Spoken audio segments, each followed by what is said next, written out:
Lundi dernier, au conseil municipal, nous aurions dû débattre d'une question très importante pour la vie des Odoniens et le devenir de cette ville, qu'est le plan local d'urbanisme intercommunal.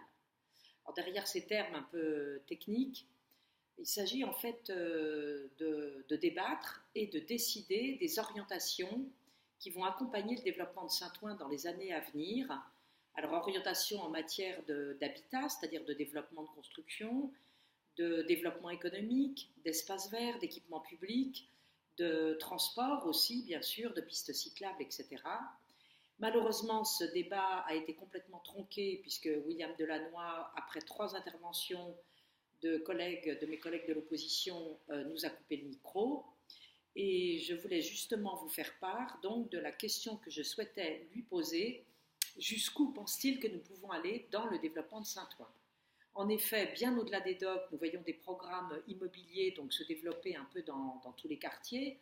Mais qu'en est-il au-delà de la construction des écoles, donc indispensables pour accompagner le développement d'habitants? Qu'en est-il donc des autres composantes d'une ville qui sont indispensables à l'amélioration de la vie et à la qualité de vie de chacun? Je pense évidemment aux espaces verts et aux pistes cyclables qui sont énormément demandés par beaucoup d'habitants, mais ce sont aussi ceux qui demandent ce qu'il en sera des logements sociaux dans l'ensemble des logements au total. C'est également les lieux et les espaces de rencontre, les maisons de quartier, les équipements de la petite enfance, bref, tout un tas d'accompagnements indispensables lorsque l'on veut développer une ville. Jusqu'où Saint-Ouen peut-elle se développer? C'est une question cruciale pour l'avenir.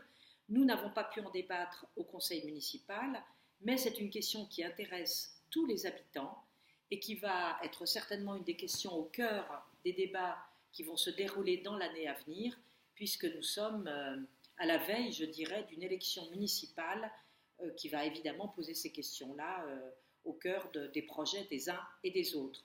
Pour ma part, je pense qu'il faut se poser, il faut évaluer tout ce que William Delannoy et son équipe ont mis en chantier, ce qu'ils ont prévu d'accompagner, parce que pour l'instant, on ne voit pas grand-chose en termes justement d'équipement public et d'accompagnement de ce développement du nombre d'habitants, et puis décider tous ensemble de ce que nous voulons pour notre ville.